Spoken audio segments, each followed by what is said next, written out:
Welcome to the 54th episode of the First Person Podcast. This month, we will be examining the social functions of role-playing games, how the stories and characters we make in RPGs can have a positive and healing impact on ourselves and our community.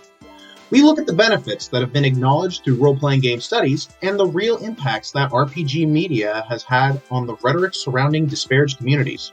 Joining us today, we have special guests Adrianna Burton, Trammell, and Elise Vist, all of whom have done extensive work in this field. Now, I think they're all familiar with who I am, but can everybody go down the list and say who you all are and maybe what you've been playing recently? Sure.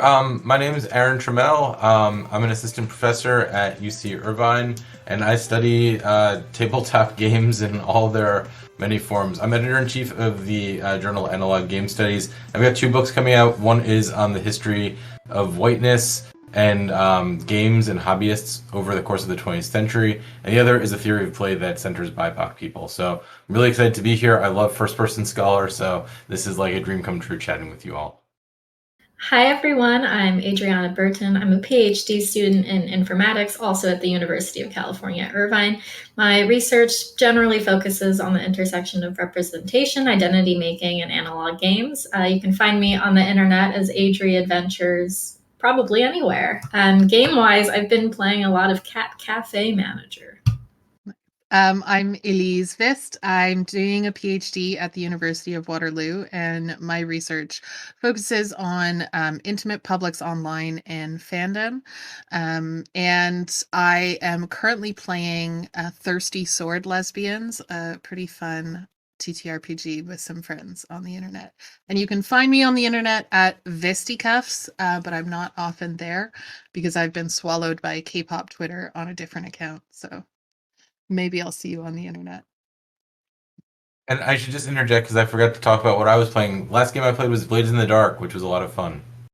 Hey, Blades in the Dark rules, man. Great game. I'm Alex Chalk. I'm a PhD candidate in communications and culture. Soon to maybe just straight up be a PhD, defending next month. Fingers crossed. Not going to fail. Not going to die. My dissertation is on political economy and labor in actual play media, which is a TRPG adjacent, TRPG heavy research area.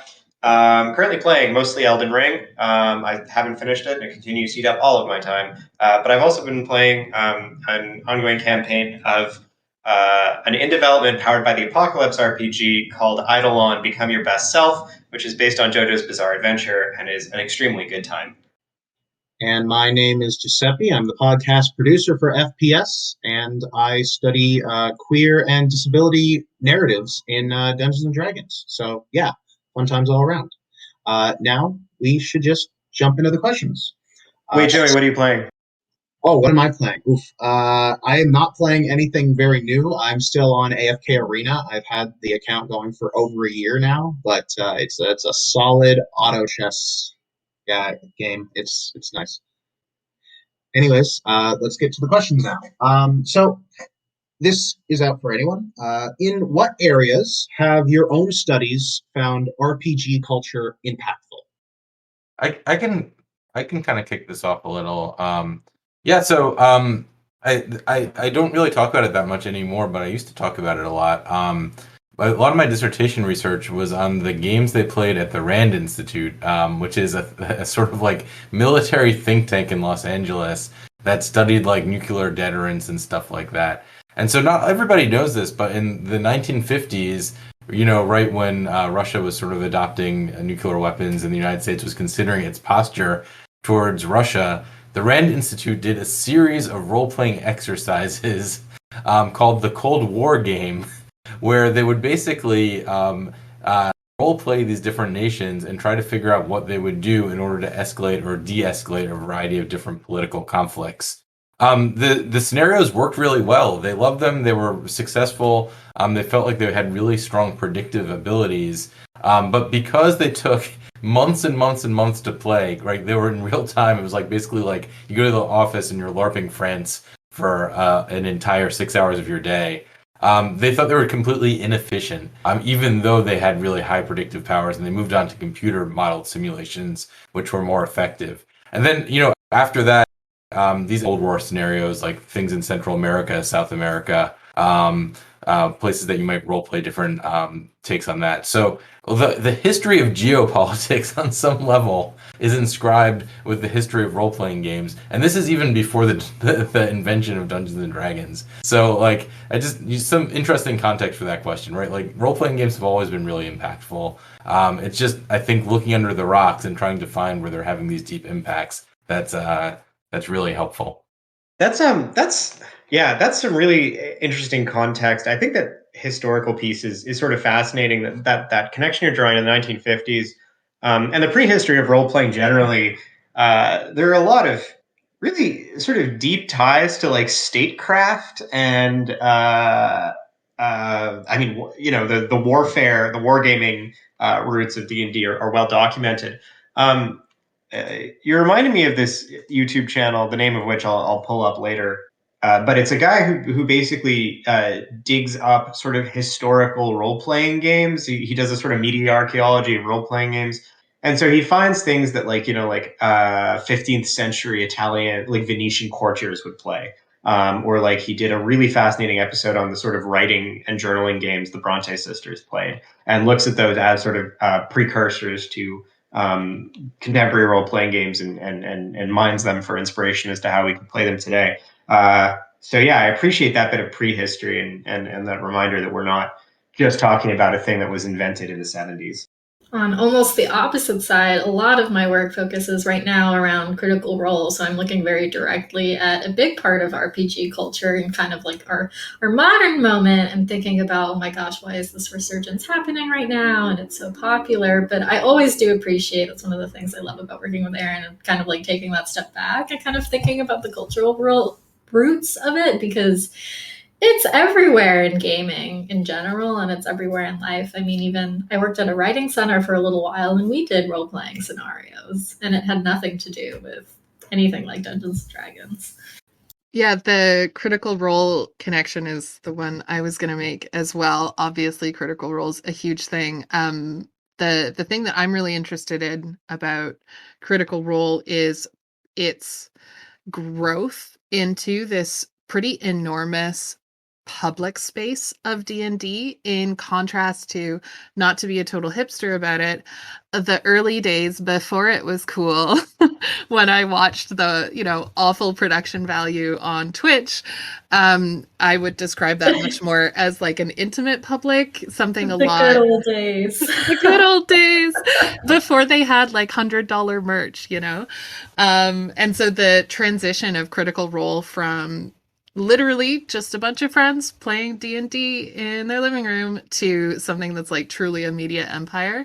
I think that's something I'm particularly interested in. And yeah, I'll end there. Yeah, I mean, RPG culture can mean so many things, right? Like it can be that informal group of friends with really shitty production value doing something on YouTube, or just people shooting the shit, or those massive gorgeous studios like Critical Role has, which are all, I mean, I don't know, Alex, if you take the economic angle on any of these, but it's all really cool. I mean, this was sort of the topic I didn't want to broach because I didn't just want to be like, here's my research interest right away. But yeah, for me, looking at the contemporary culture of role-playing games also means looking at the way that things like Critical Role and actual play more broadly, he said, dusting off his dissertation, sort of intermediate between, role player, like the role-playing game industry as such, and this huge and growing sort of set of publics. I also wrote an article about this in 2018. And oops, shifted my desk there. I think that there's a lot of interesting stuff happening right now around the way media representations and sort of the media ecology around RPGs is evolving, and the way that is also being shaped by the formation of things like industries, professional ties between, for instance, Wizards of the Coast and any number of actual play producers with various levels of closeness to that company. It's big. There was Elise, your comment about Critical Roles, about the good old days, actually had me frantically searching my Zotero for a tweet I saved because it's my favorite tweet ever, which is just something I like that came across my feed one time where it was someone going, "This is just my own opinion on this. Critical Role can absolutely be a multi-million-dollar company and a group of friends." And multi-million-dollar company and group of friends is maybe my favorite phrase in the English language. Oh my God, that is quite the tweet. And like, I say this as someone who is still caught up on C3 of Critical Role. I absolutely love it. Laudna can marry me, please and thank you. But it is interesting to me to see the shift in fandom, basically, that you get in that shift into a public. And one of the talks that I gave ages ago, when I used to give talks and like did things as a scholar, was about the way that whiteness is constructed through Critical Role's fan art archive. So they create a canon for what is ostensibly something without a visual canon, presumably. But they accept and celebrate certain kinds of fan art and accept and celebrate not other certain kinds of fan art. And so the more and more powerful Critical Role gets as a group of friends and a multi-million-dollar company on the internet, the more authority they have over what counts as role-playing and TTRPGs. And although I love a lot of what Critical Role does, like, that's a thing that as scholars we are required to notice. Yeah, I mean, one of the things I wanted to highlight, I'm also currently caught up on C3, and I today we're recording on a Thursday, which feels very apt for me personally because that's the day the show airs.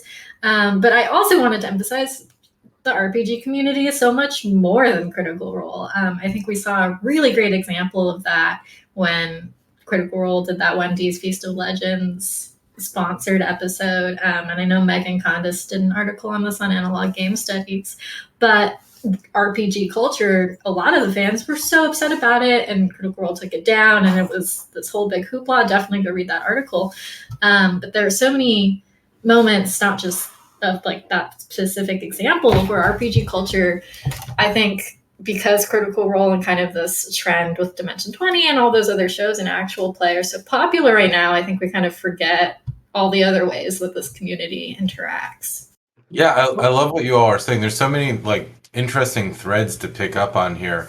Like when we were talking about labor and role-playing games, like the friends and million-dollar industry, I think the thing hovering over that is, the conversation about precarious labor that we can't ignore. If your entire funding model, right, relies on Kickstarter backing and people putting in money, that is not the same funding model that like a Hollywood industry has, which is relying on a very different kind of funding, from individuals and stuff. There's a huge opportunity happening here for a different kind of representation, a different kind of narrative. And I think Critical Role's been on the avant-garde of pushing that in a lot of different ways. But at the same time, right, like this new paradigm of representation that people are moving into with role-playing games, it's not a stable economic one. It's an invitation to an unstable economic future. Right, like it's almost like the millennial condition is that which is replicating itself in the role-playing industry, and I don't know, that's kind of concerning. But then, yeah, I loved also what you were saying, Elise, about representation and the way that like Critical Role is picking up on like certain kinds of images and not other images and curating it. Right, I think that's speaking to how this is becoming more of a community project. It's always been, right? Like fanzines have been a big subspace of role-playing games, since the 1970s, where fans have been communicating that stuff.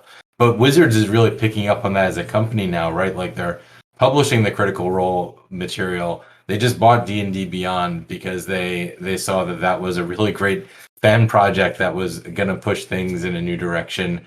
And they've got what is it, Dungeon Masters Guild, which is that fan repository of stuff that D&D checks off on, right? Like they learned from Pottermore, they learned from all the mistakes that Warner Brothers made when they were trying to incorporate Harry Potter and stuff like that, and Lucas Arts made with Star Wars. So right, this really fascinating space of fan activity, and I'm so excited about the stuff that we're talking about. A last thing I think I want to flag before we potentially move on to the second question, which I think might actually just be a continuation of this discussion anyway. I see Joey nodding. Is that I think for me, one thing that's significant in this conversation is that especially the recent history, arguably the entire history, I don't know, but certainly the recent history of role-playing games and the culture around it is also a history of mediation. And I don't just mean that in the sort of technological sense of like we can stream the games now, although that's absolutely and like a massively influential factor. But I'm thinking also of the different, the things that we don't talk about when we talk about Critical Role. Like, so, there's the question of who is sort of rendered visible and who's erased in their videos, etc. But there's also, I think, to maybe the most significant degree since the publication of Dungeons and Dragons, an absolute cultural domination of the role-playing space by Dungeons and Dragons. To the, I don't know about to the detriment, but in a way that sort of occludes other systems and I think other ways of thinking about role-playing games. And I don't necessarily, I'm not saying like, oh, and that's a tragedy because these are better ways, but I think about Aaron, I think one of the last times we had contact was when you had Evan Torner speaking in your class talking about indie role-playing games in the Forge. We have these whole other sort of design trajectories and ways of thinking about role-playing that don't necessarily get encapsulated in what I would argue has become a pretty hegemonic way of thinking about what they are and how you play them, and what can happen in a role-playing game. And from, again, to return to my initial point there, that's not just a question of who is Critical Role and why are they popular, but also by what means are people accessing and thinking about role-playing games. Like I had my big sort of entry into the role-playing space around 2012, where the place to be was Google Plus, and where no one was really talking about the current edition of Dungeons and Dragons because it was the 4th edition and a lot of people didn't like it. And so Pathfinder was kind of ascended, but also, Google Plus was a place where you had these really rich encounters between people from the Forge, from the Story Games forums, from EN World, from Dragon's Foot, from like a bunch of different places, kind of bumping into each other in these really chaotic and productive ways. And that produced, I think, not only a bunch of really rich design thinking. This is something I really want to write a paper about. So if anyone wants to write a paper on Google Plus with me, email me, please, for the love of God.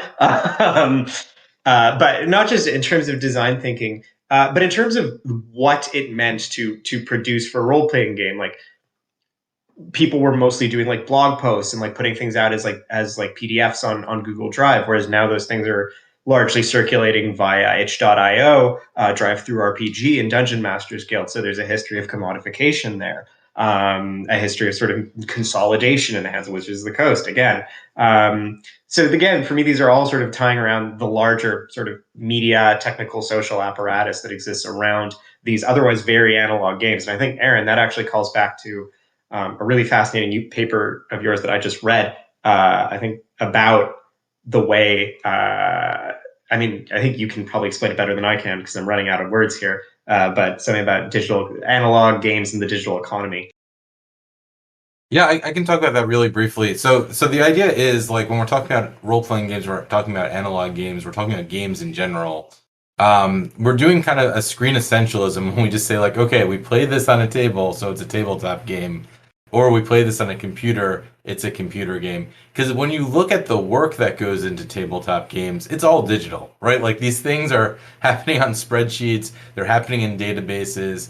And that's an invitation to think about, right? Like concepts of creative work, right? Concepts of creative labor, concepts of immaterial labor and of exploitation of these ideas and stuff like that we have in this sort of like rich scholarly space around them. And I think that when we're talking about any game and we're talking about the production end of it, right, like using that digital vernacular to talk about how that production happens, how it works, what it means in terms of culture today, is really important. But I think the one thing that I didn't pick up on in that article, and I think this is a thing that Adrianna and Elise were really starting to point to, is that at the table there is a very different kind of community that happens that is not itself the same as what happens on a web forum or in an internet chat room, right? Like at the table when you're playing the game, I think something very different is happening between the players. Also, right, like when you get to like streaming, right, like something else is happening there. That's a different kind of mediation than these other kinds of digital game mediation. So yeah, maybe flip it over to the other side of the room too. Do we want to ask that second question just to give the listeners some context? So, in the spirit of repeating, or just repeating what's already been said, what role do you see other kinds of media like Critical Role and Dimension 20 playing in RPG culture? Like, for example, how people play RPGs and popular understanding of RPGs, stuff like that. But I think we did an excellent job of covering it, and we're halfway through the time that we have. So I think that we can just hop on to the next question, which I think is what we're gravitating towards anyway. Where do you see the distinction being made between the character and the player during the game? And at what point are they one and the same? Looking at it from more of like a sociology, psychology aspect of the character and the player. This is so complicated, and this is like the majority of what I wrote my undergraduate thesis on, was thinking about different kind of roles that we assume. Relying a lot on frame theory by Goffman and Fine, and kind of thinking about positionality and how we transfer ourselves in an actual play. I think those actual plays are where those divisions really get to be the most clear, because it's for an audience, you are acting more clearly. But one of the beautiful things that I like to see in actual plays is that you still get those moments where the player and the character and the rule side of your brain all kind of just mesh together anyways, which I think is really novel to playing at home at the table with your friends. And it's really nice to see, even in these highly commercialized, like super professional spaces like Critical Role, when Laura says something as herself, but also her character, and also just asking about whether or not the dice roll she did was cocked or not. Like, it's really fun to see all of those mechanics at work. And I think part of it is like, we are all of the things. We are all of the things all of the time, and we can also be none of them, which is really vague and not helpful. But that's something I've been thinking about, kind of straying away from thinking in those like categories. A framework that I've just personally found useful, that I work with in my own dissertation, where I'm talking about real person fan fiction, is the sort of like canon, fanon, headcanon hierarchy, where the difference between canon and fanon is like authority, right? What is official, what is, true in the book, versus what do all the fans or a group of fans or like just a couple of fans agree on together, versus the headcanon, which is entirely something that just exists in your own heart and brain.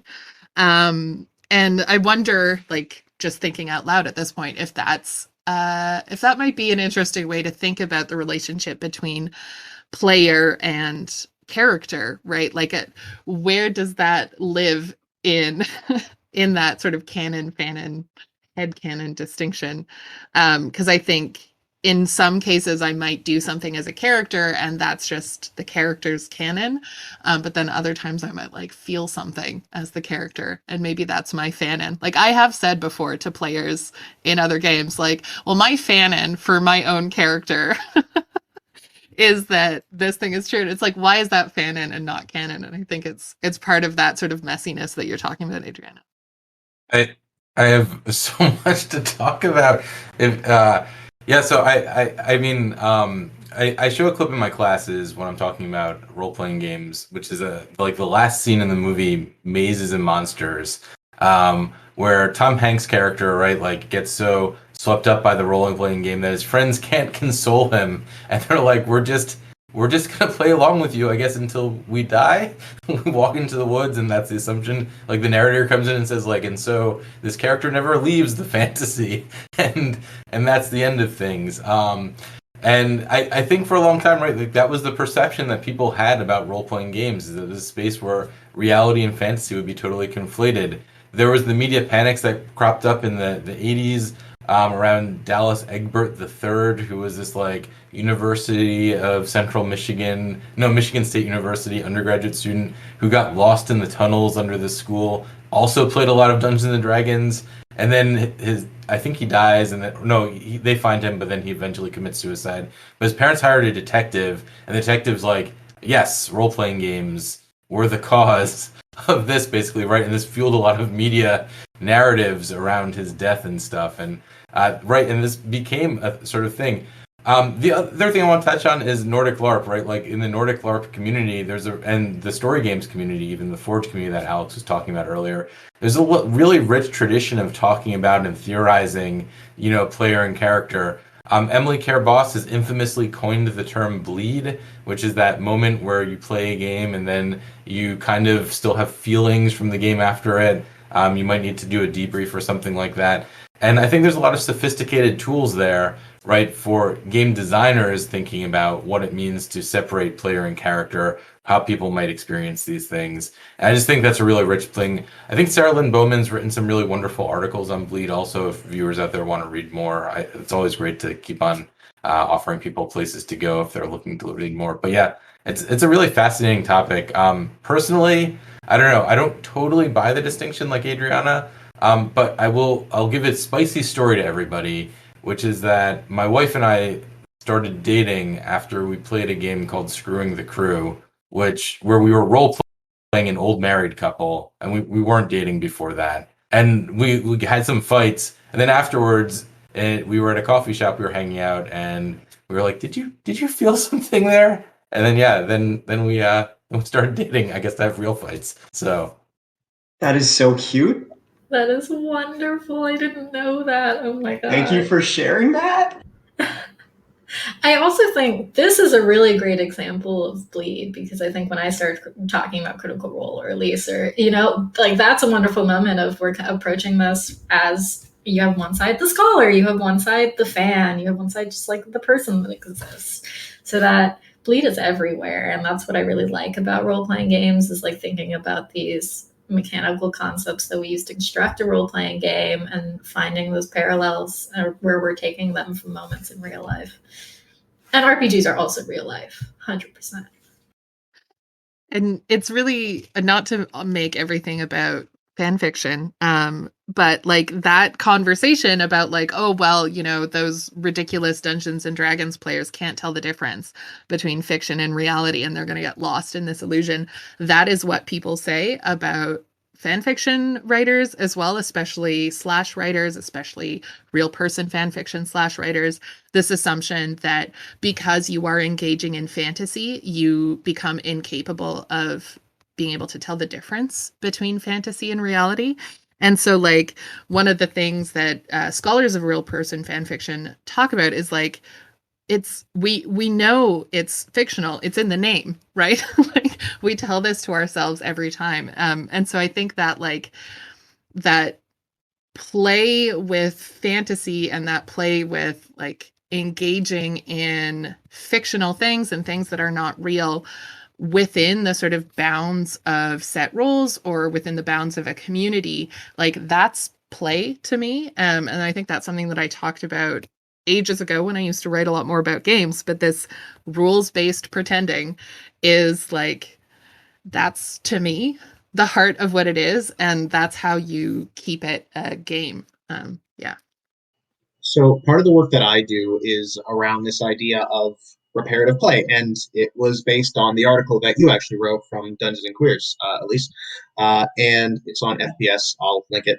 But reparative play being this sort of way that people can construct their own narratives and take part in queer performativity that they can do. And we see this being done in Critical Role, where Molly Mock Tea Leaf is being portrayed by Taliesin Jaffe as a form of bisexual queer performativity, and we have it seen in Dimension 20, where Ali Beardsley is playing Pete Conlon and did a form of trans performativity before they underwent their own gender affirmation surgery, and it was phenomenal to see these examples kind of crop up where people are allowed to take part in a sort of like form of healing through actually being able to perform and practice the ways that they want to present themselves in real life.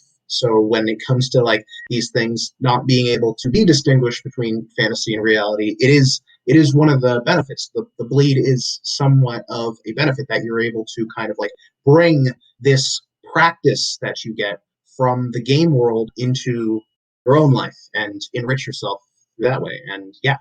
And just thinking about like, I think something Aaron said about there are tools that exist to make you safe during the bleed, to put it that way.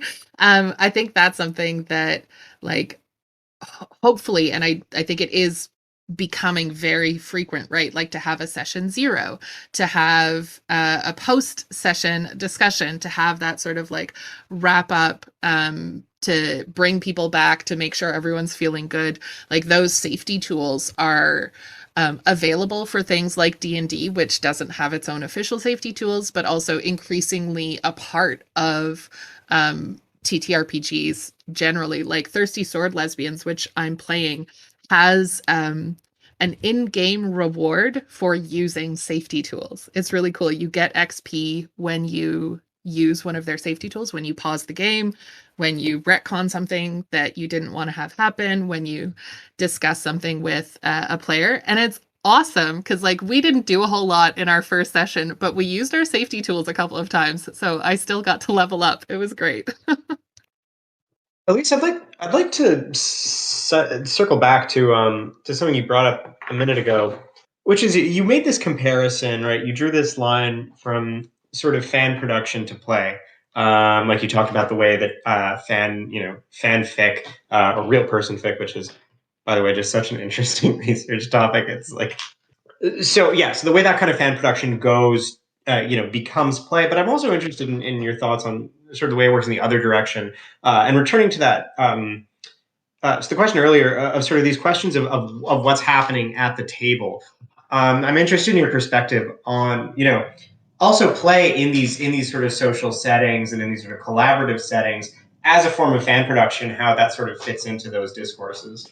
You could absolutely say a D&D session is in itself a kind of fan fiction, particularly D&D, I think I would say, which is so referential, right? When I play D&D with my friends, we're also, we maybe are not literally playing in Middle Earth, but we're playing with Middle Earth, right? We're creating elves that are like the lesbian Legolas that we wish existed.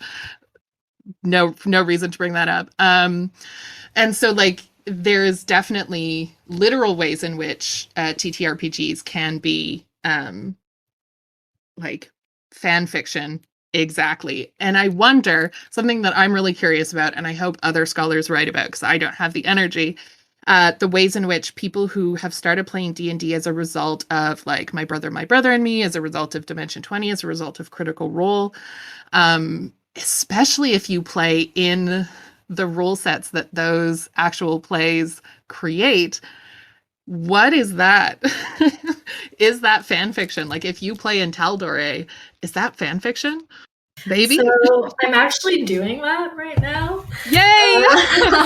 I'm not writing, but I don't know what I'm going to do. I'm running a home game. My mic just fell. Oh my god. I'm running a home game using the Wildmount campaign guide, and we're kind of trying to do parallel to campaign 2. I don't know what's happening. One of my characters' backstories created like a revived version of one of the dragons from the Chroma Conclave. Everything's insane.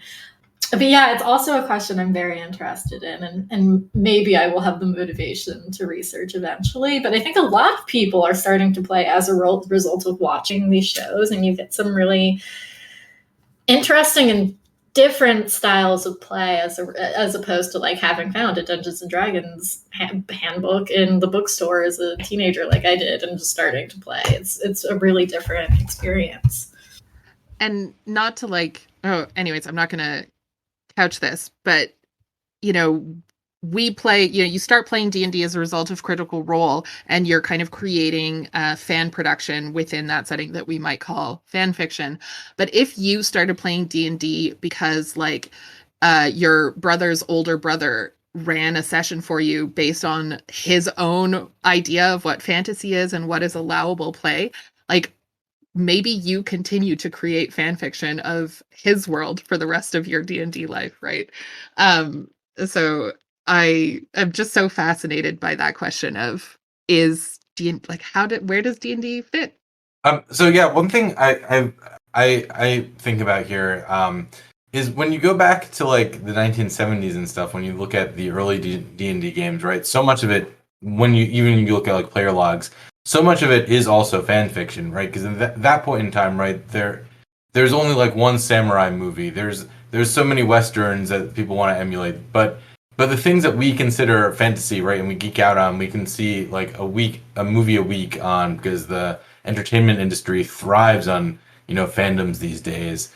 We're relatively rare, and the imagination and games like Dungeons and Dragons were those spaces that players like had to kind of play these things out. As you know in your research, right, fanzines being another one of those big spaces. Constance Penley's stuff goes over that really well in early cultural studies literature, thinking through Star Trek and stuff like that. And so I think there's the sense, right, that Dungeons and Dragons worlds have always been a kind of fan fiction of fantasy, of all these kinds of fiction that players wanted this informal access to and would play out in their games.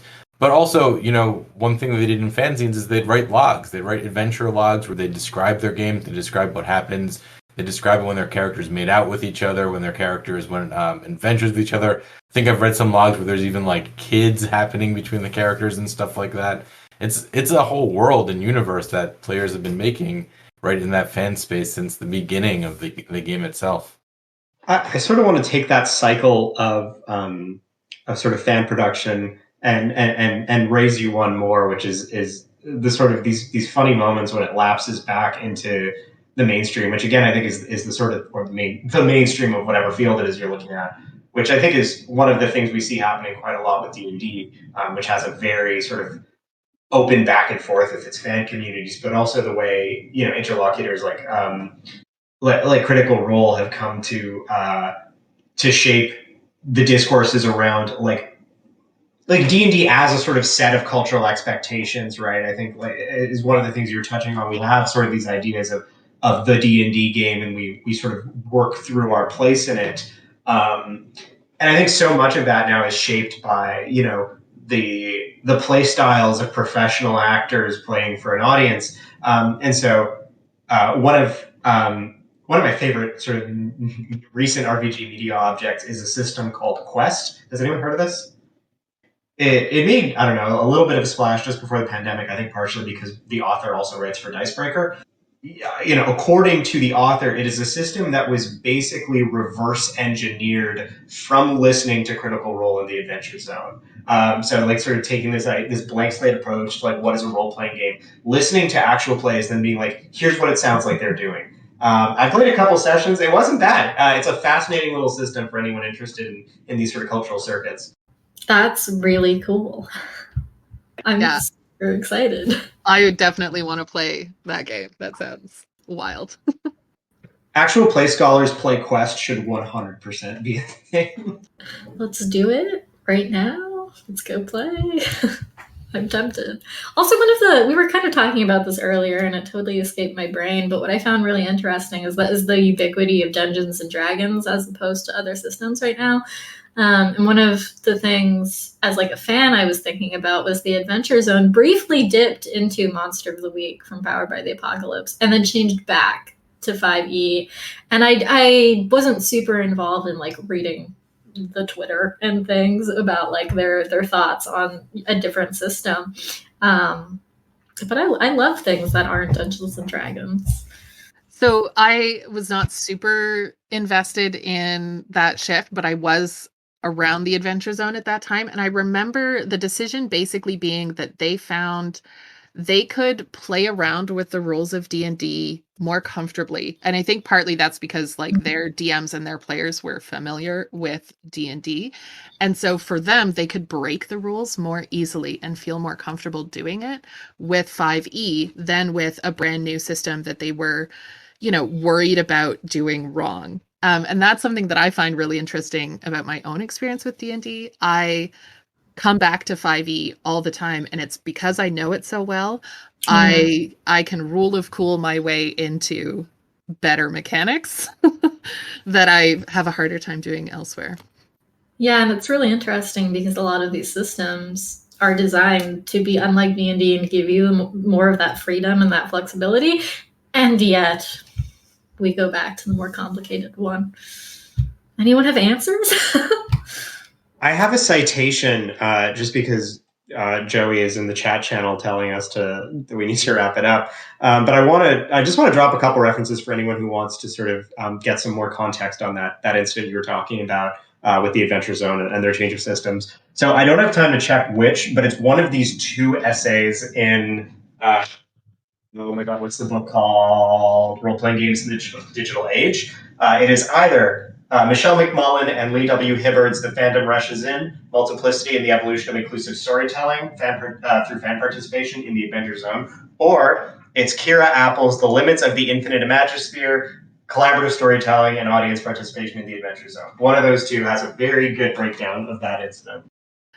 The wrap-up statement I think I would make to get us from this very like esoteric, detailed oriented discussion about like what rules, what system, that like to me it is the playing within rules that you at the table agree with that allows for those great moments of bleed, those really wonderful, amazing like queernesses and play with different kinds of identity, the safety that you can create by everyone at the table really understanding the rule system and really feeling that rule system is what allows you to make really awesome stories. And to be honest, that's true of like fan fiction too, and I won't talk about that.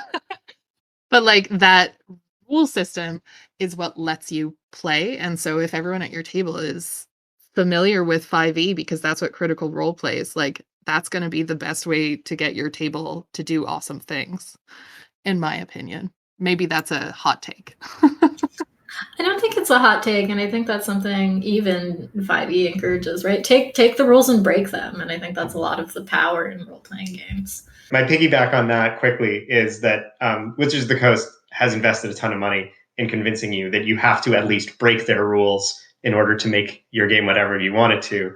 And I will see that and raise you. You actually don't even have to use their game at all. Yeah, I think I'm coming in with the total hipster take here, which is that rules are actually maybe a form of oppression. I don't know.